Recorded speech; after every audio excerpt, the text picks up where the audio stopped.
Can always edit it. That's it. I think we're on, mate. I think we're live, mate, yeah. Well, hello back to the Go podcast. We're on to our review episode. You can now see our wonderful, beautiful faces, or you're able to make your own judgment up on that, of course. But yeah, we're into our review episode, as promised, on our Everton GOAT mini-series that we put together.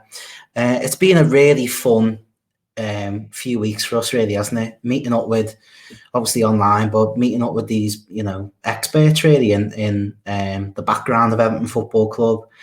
I remember Gavin came on, for example, Gavin Buckland on the second episode and traced everything back to, I think it was the Edwardian era. I wouldn't quote that. I think it was the Edwardian era that he traced it back to. So it's been fascinating for us to kind of go all the way back, really, and hear about these fantastic teams that Everton have obviously had. And just been really enjoyable for me, Jack. Yeah, no, it's been a great start to the series, I think, mate. Everton's obviously a strong club to start with. I think they've got a big history and a very varied history, as we talked about on a few of the episodes. The guests were brilliant, and just want to thank all three of them again for coming on to our podcast, because they all provided their own insight into the club's history and made some really interesting selections. And yeah, it's I suppose we should just really talk through that. We're going to do a review episode for each of our clubs that we go through in this club series.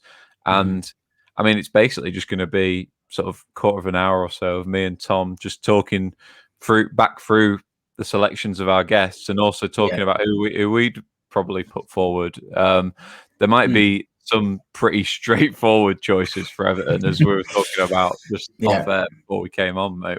But yeah, no, I still some interesting points for us to pick through, and there were a few little differences between, like we said, we had Dave Prentice, Gavin Buckland, and Dan Haygarth. And yeah, I suppose we should just sort of go through and come up with a true winner, a true GOAT, which is what this podcast was all about originally when we got started back in back last year. Yeah, when we could actually sit in the same room. Yeah, I mean, we can't do that now, but now we're videoing this for our YouTube channel, just in case anyone didn't know that we're putting the video for this one on our YouTube channel, not just the sound. This is almost as good as being in the same room as you now, definitely. Mate. We're not far away. Definitely. Yeah, and I think for us as well, just sort of moving forward as a podcast as well, just adding these new elements in. And I think, a lot of thanks has got to go really to the guests who come on, because I think we set out back in December, I think it was, where we promised you that we get the best guests we could to come on there. I think thankfully the guests who have come on have really delivered for us, and they've given so much of the time, and obviously the likes of Dave and Gavin and Dan so far. We've got ones to come as well. And it's just been incredible, actually, to be able to sit down and have them chats with people like Dave, for example, where he's just brought a new book out, for example, A Grand Old Team to Report, available in all bookstores, as they say. But it's been fantastic to actually sit there and listen to him go through 40 odd years of supporting Everton, and like he said himself, I think he's watched something like a third of Everton's history. Unbelievable, yeah. Which I've never tallied up before with anyone before, but that's quite phenomenal, really, that he's got that back catalogue to look back on. I certainly don't think we could be accused of only focusing on the modern era with Everton, because we had Dave on who said had seen like a third of the club's history. We had Gavin on who was talking about, like Tom said at the start, the Edwardian era, going back to the early 20th century. And even Dan was like, compared to, obviously he's sort of the same age as us, and but he still went back through. We went into great detail on the successful era of the 1980s as well, and before that. So yeah, it's a club with a lot of history, and that's why I think it was a great way to kickstart the series.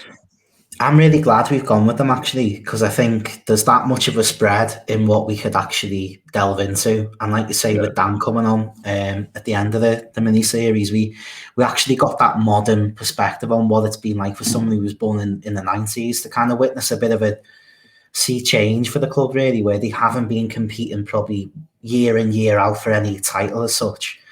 But potentially they're going to go on now, I think, and start breaking back into, the top six maybe, and then go on from there. But I think the section of time that he referenced, I think, was a very different one for obvious reasons to the likes of Dave, for example, who did take it back to, the likes of Dixie Dean and obviously met him as well and went through all that with us and little anecdotes here and there that you can't buy really unless people have actually sat down with someone like that. You're never going to hear them sort of things as well. So I think we've had a really great spread of younger viewpoints of obviously people who've reported on the club for years now, 25 years, I think, Dave Prentice. So, and Gavin similar, the club statistician. So we couldn't get any closer, I don't think, to anyone who knows the inside track a little bit. So it's been fantastic to just sit there and listen to these people, really. And it's been different for us, I think, as well, because on the last series, we were very involved in sort of, it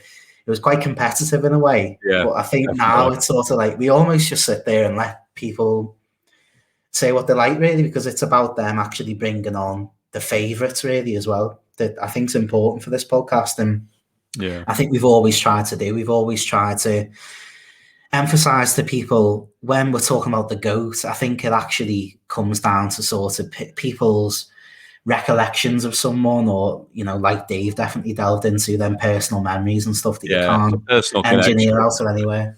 Yeah, definitely. It's not so much it's not all down to one stat or one, who's won the most. It always isn't with our episodes, it seems. That's what I've learned since we've started our series.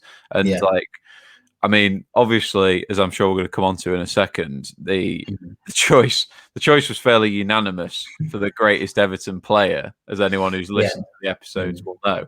However, there's still those different reasons for, and particularly on the cult hero category, we had sort of people's personal tastes really coming to the fore. Yeah, that was it. Which was nice to see, I thought, mate. I think that's one of the things that I wasn't expecting with this series as much, but it still comes through. That's what I've loved. That ultimately you do get.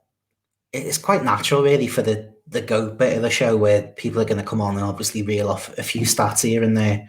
So obviously with Dixie Dean, you're always going to get the 60-old goal season. That's always going to come up here, which is, all well and good. No one has ever come close to equaling that. So I think it was fair to bring that up.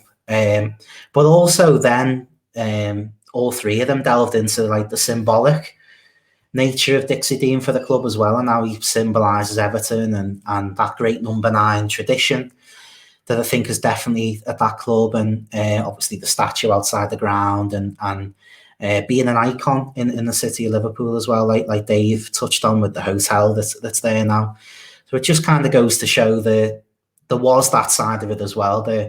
Even though the stats stand out for Dixie Dean, and the most famous thing anyone will ever quote about him is obviously that stat, there is a background to these people that I think I didn't really know as much about, even as someone who grew up there. I didn't know them stories other than the funny little ones that we told here and there, about like the metal plate in his head, for example. We hear all them silly little ones, but we don't actually hear what he was like as a man, for example. No. And I thought that was really interesting to hear that. So yeah, definitely, mate. I think it sort of brings us on nicely, doesn't it, to the overall winner for Everton's GOAT. Everton, the greatest player in the club's history. Now, obviously, all three of our guests have selected Dixie Dean, as we mentioned. I suppose it was a fairly straightforward choice because perhaps there's not many other examples of one player summing up a club as much, one player epitomising the club that they played for as much as Dixie Dean and Everton. Like we said, the 60-goal campaign, title-winning campaign, that alone is going to be hard to beat, I think. But there's Yeah. not a lot I could say that, to be fair, that our guests haven't covered about Dixie Dean. But the only thing I would add is that I think the interwar years in British football, and I'm going to come on to this a bit in the Newcastle mini-series with a selection I'm going to put forward. It's the players of that era were the first real superstars of the game.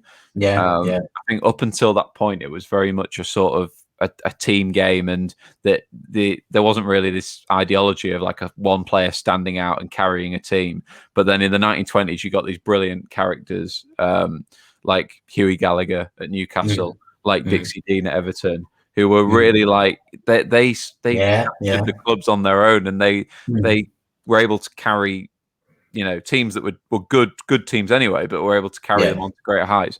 So I'm pleased that Dixie Dean was so unanimously selected, because I think that era of football is often overlooked when we're going back through the history of the game and talking about who's the greatest, these sorts of debates.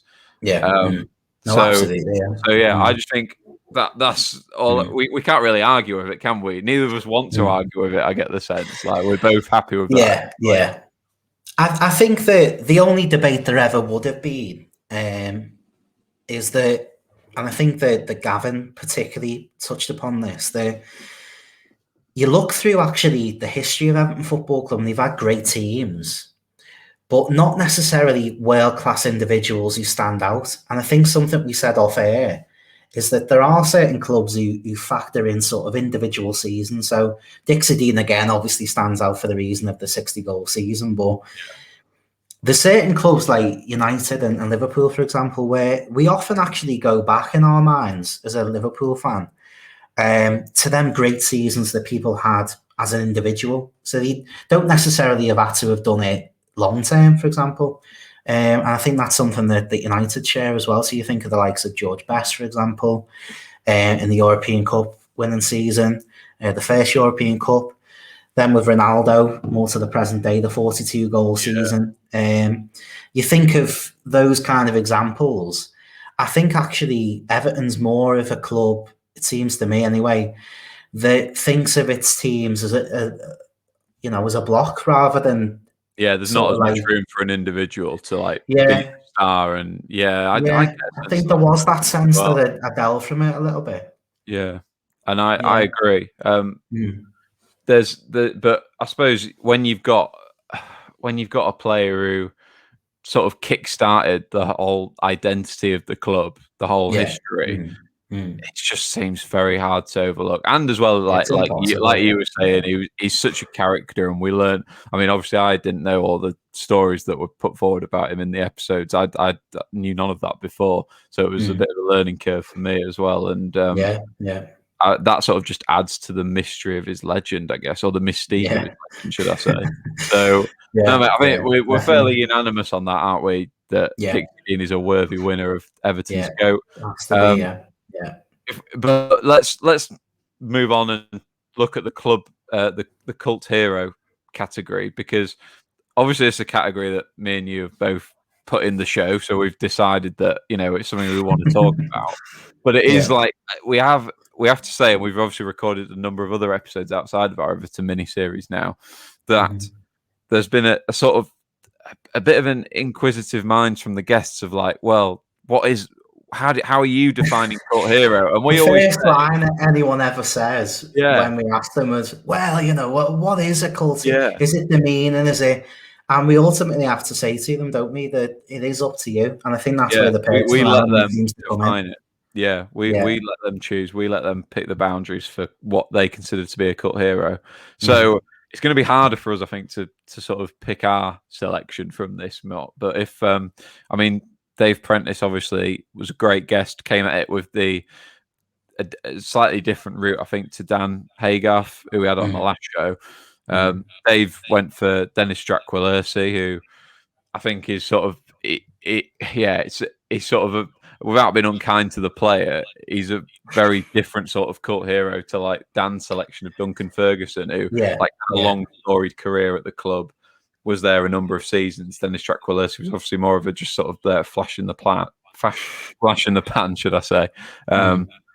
But Yeah, so, I don't know. What do you reckon on? What are you thinking on the cult hero? For me, like you mentioned on the episode, that I think it was you. I kind of knew Dennis Strachan as he would come up, so that was the weird thing for me. I knew he would come up, but I was kind of on Dan's side of it a little bit, where I thought, yeah, but he wasn't very good, was he?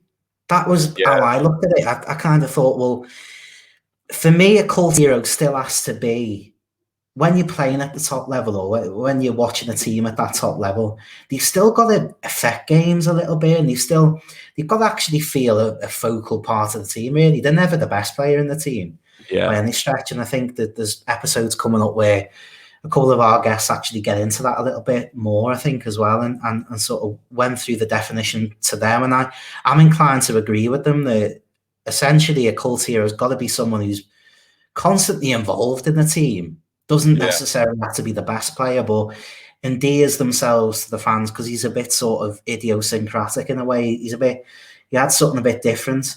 And I think that I was more on that side of the debate for me. And I think that led me to think Big Dunk was the one I thought was going to come up more, personally. I mean, there's not a lot I can say to differ from that, really, because I think my definition is closer to yours, mate, than it was perhaps to the sort of. I get that some people see a cult hero as like, oh, he's almost a joke figure, like that the fans love because he's not the best. But for me, I'm still sort of more leaning towards your side of the spectrum, and I think that's why I thought Duncan Ferguson was a great choice for cult hero. He was at the club for a decent period. The fans absolutely loved him. He's kind of, I mean, obviously he's a Scot, but you kind of think of him as an Evertonian now, really. And I said that as a Newcastle fan as well, and we loved Big Dunk up at Newcastle as well, albeit he wasn't with us as long as he was at Everton. But you think of him as an Evertonian now, and his little caretaker spell as manager, which Dan touched on as well. I think that all adds into like just his connection between him and the fans. So I think I'd agree. I think he was a solid cult hero selection for us. Yeah. He came with the big goals, didn't he? And Dan obviously reeled them off, the likes of the United game. I remember a derby game at Goodison where he scored 2 penalties, I think, or scored 2 goals in the game. He was always there for them big moments, and that's what fans remember, ultimately. And, the Everton tattoo, I think, just things like that really endeared them to the fans. And I actually enjoyed, like I said, on the show with Dan, not in a patronising way, but I enjoyed watching it as a football fan, really. Even though I'm a Liverpool fan, I enjoyed seeing what that became, them 4 games that Dunk did have in the job. He did add that, what I characterise Everton as, and I know a lot of the fans do, as sort of, that grittiness of Goodison Park, and really every single team who goes there really has to fight for every single point, every single kick they get. And I like that he brought that back in that foot. And I think it actually galvanised them to the point that when Ancelotti did eventually come to the club, I think that they've retained him for obvious reasons, and now you've got Calvert-Lewin, for example, who I think's really benefited from having Dunk there. So for that 4-game period, I think he actually proved to Mashiri that he's got enough to impact on the squad, and I think that he's having that impact now. So I think that lineage actually from Dixie Dean down to Calvert-Lewin, if you like, as that focal point in attack now is there, because you still got that sort of representation that was there, I think, with Big Dunk a little bit as well. Yeah, I couldn't agree more. You've nailed it, mate. I think, and I hope that Everton fans, or the majority of Everton fans, would agree that's his place at that club is special, and he'll be there. I think for even if he's not back as the manager himself. He'll be in the backroom staff. He'll be connected with the club in some way. He's just like one of those players who just he becomes an ambassador, and that can only come if you've got a really strong relationship with the fans. So I think considering our definition is a lot closer to connection with the fans, love from the terraces, I think that's what Duncan Ferguson's got in bucket loads. So a great pick for the cult hero category. I know that. We had sort of similar-ish selections, would you say, on the greatest 11s that I guess put forward? Yeah. I think the thing with the 11 was that there are several like points of debate maybe within the team. So I think we knew coming into it we were always going to get Neville Southall probably in goal. It's We knew the easy Holy pick. Trinity at the pier, Yeah. probably in midfield, and we knew obviously Brooksy Dean up front. I don't think any Everton fans. I mean, I'm sure who knows? We might get some response on social media, some that are disagreeing, but surely there aren't many Everton fans who aren't having Neville Southall, the Holy Trinity, Dixie Dean as like this. Those five have got to be in the greatest for 11. me anyway. Yeah.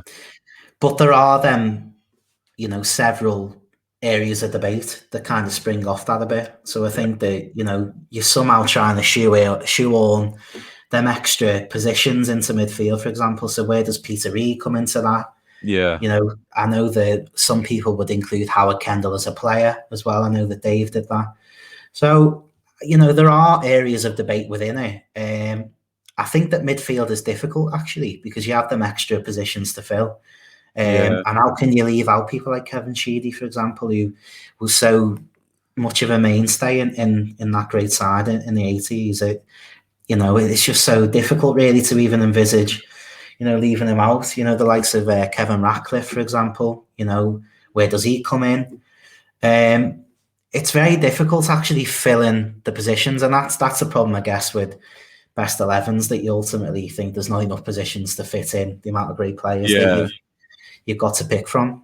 I suppose as we go through this series, we're going to learn more and more, aren't we? The difficulty of fitting a club's entire history into one team sheet of 1 to 11 is going to be very difficult. There are going to be some like really excellent players that miss out. Absolutely. But having said that, I think I'm looking at Dave Prentice's 11 here.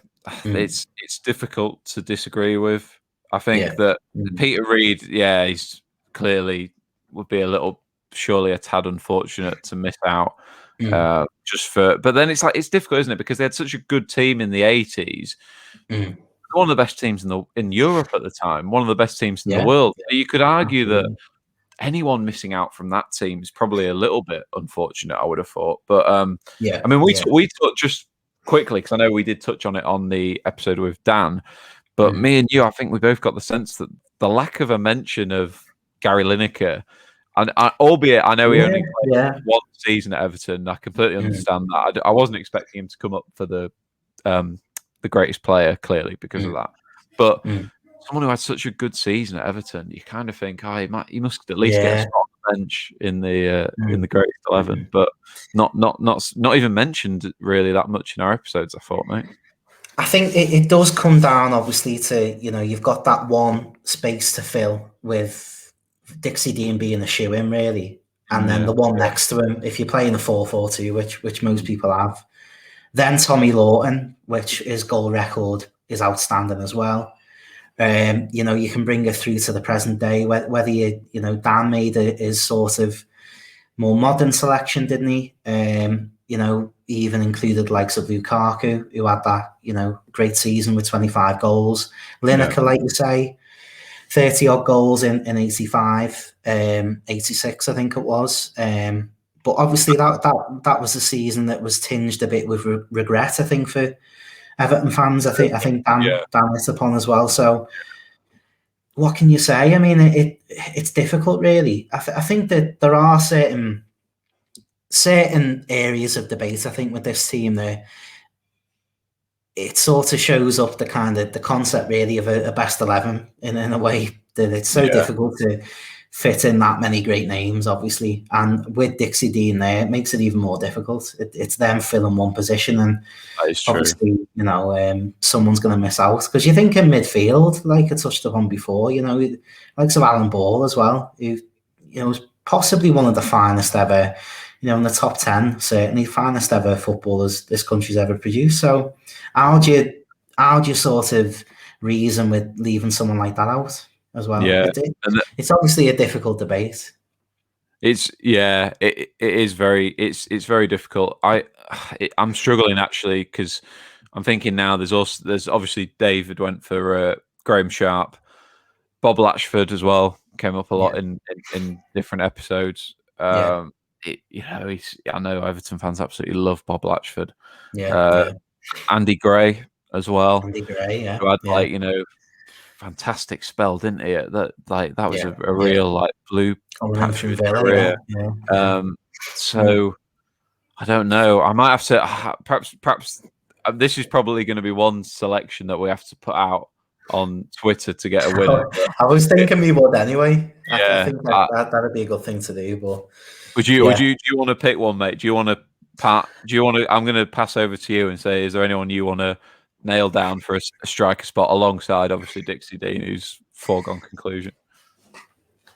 I think the one point I would make is that Dave did make a really good point on Tommy Lawton, that at certain points in history he was seen as the quintessential Everton number 9. I thought that was a really interesting argument that I'd never heard before. I think that was during Dixie Dean's lifetime, which does happen, of course. That we've got players now who are possibly a little bit overlooked, where 20 years time they might be looked upon as legendary. But that would be the only thing I'd say that maybe sets him apart, possibly from the likes of Graham Sharp, Bob Latchford.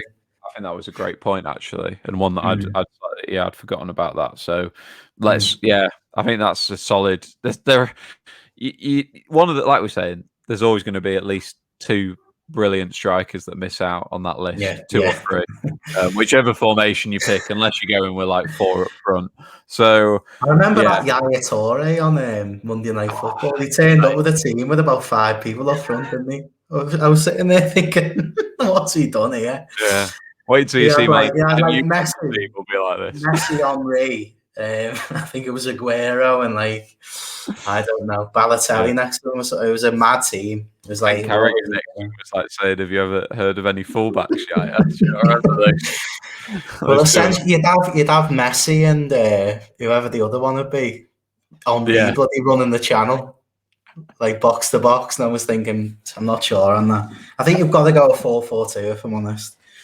In a greatest 11 or 4-4-3. Yeah, I mean, again, it's similar to the Cordero. We'll let the guests make their own selection. But I would agree with you. I think you've got to at least play a formation that could theoretically you could put out on the pitch. They would have some sort of a semblance of shape and order and structure, rather than just saying, "Here's the 10 best attackers the club's ever produced," sticking them out. No, our guest teams are all well balanced, actually, and they were pretty consistent. Like we said, Leighton Baines as well at left back was a consistent. That was a good area of debate. I think the other one was Ray Wilson, wasn't it? That came up a couple of times in the debate. I thought the likes of Dan did make a really good case on Leighton Baines, because he spent the majority of his career at Everton. He's obviously a Scouser as well, and that endeared him to the crowd. And he had a real longevity in his career that, other than Ashley Cole, I think at times in the league he probably was the finest left back in the league. He was unlucky that he came up against one of the best ever fullbacks of possibly England's ever had. So it's obviously difficult to say he was better than Ashley Cole. I don't think he was, but in terms of Everton, I think there is a real argument. I actually think for Leighton Baines as that one pick, possibly from the modern day, where he stands out to me in terms of the longevity as well of being a club legend. Yeah, no, I definitely agree with that, mate. I think if Ashley Cole had been born 5 years earlier, then Leighton Baines could have had more than 50, 60, 70 England caps. Absolutely. But there was a point in his career where I think being the second best left back to Ashley Cole, it was as good as being the number 2 goalkeeper, wasn't it, in terms of getting actual minutes on the pitch. But a great Everton player, and sort of, I mean, he obviously only retired. Was it last summer now? I mean, he scored that goal in. I was going to call it the Carling Cup. Then he scored the goal in the League Cup, didn't he?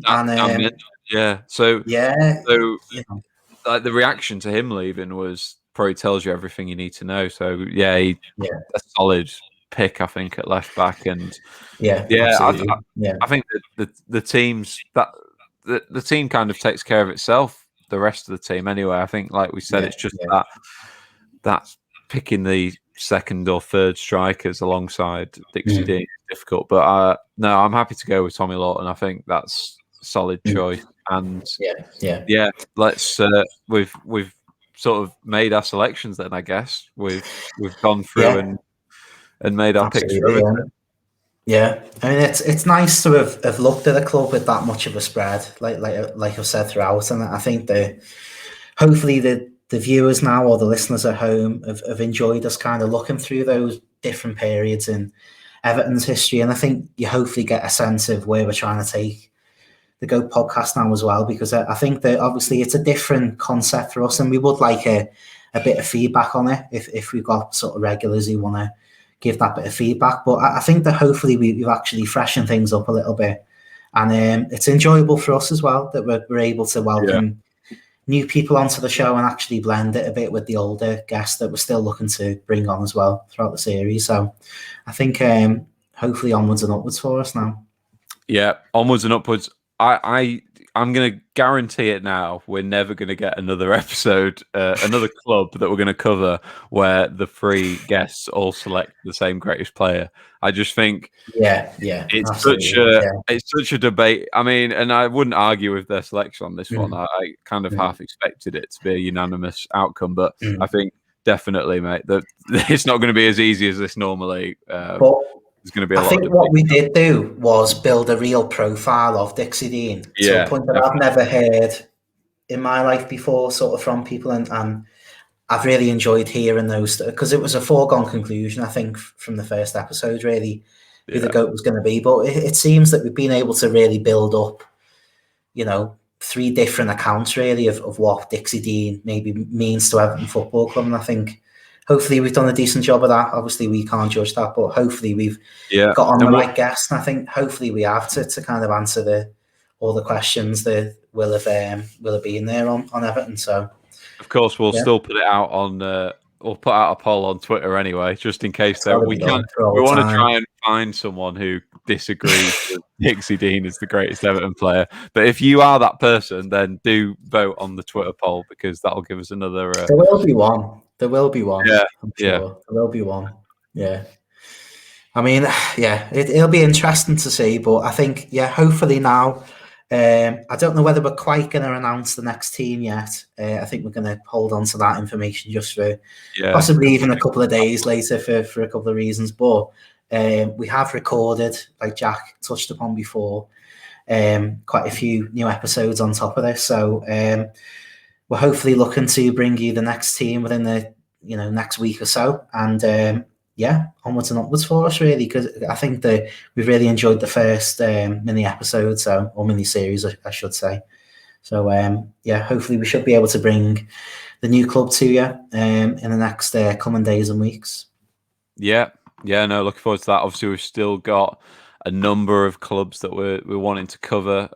Still in the process of getting some guests, but we're hopefully working on some big names. I mean, we've already had some great names appear on the second series, but we're still working on it, and still, we're going to cover Manchester United. We've got Liverpool, West Ham, Arsenal, all still to come, and many others. So stay tuned. And I mean, do you want to just? Have we got time to just quickly plug the Twitter and Apple reviews? Of course, yeah. I mean, I think I just about remember the handle this time, which is always a start. It's always the special bit. It's @goat_podcast_. So leave us a bit of feedback if you like. Retweet, it's always helpful. And obviously on Apple Podcasts, you can leave a review. So if you want to give us a 5-star review, please do. Or like I say, a bit of feedback on what you've listened to so far, what we can improve on, and hopefully, we can bring you a new episode in the coming weeks. But I think that's just about it from us too for the Everton mini series, Jack. Yeah, no, thanks for listening, everyone, and I'll see you, Tom, and I'll see the listeners as well on the next episode. See you later. All right, cheers. Bye. Bye.